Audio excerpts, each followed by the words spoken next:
the Orange Bridge in Nelson. This is the tourist attraction in Nelson, the Orange Bridge.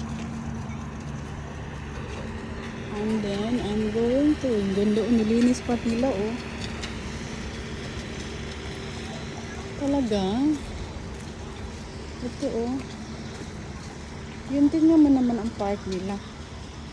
May mga bulaklak din na maganda. Let's go there. Ayan oh, nilinis pa nila oh. Nilinis pa nila oh. Nilinis pa nila ang beach. Look. Look at that oh. Talaga naman.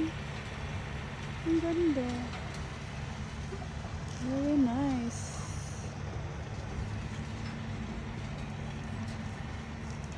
Ganda maglakad-lakad doon oh.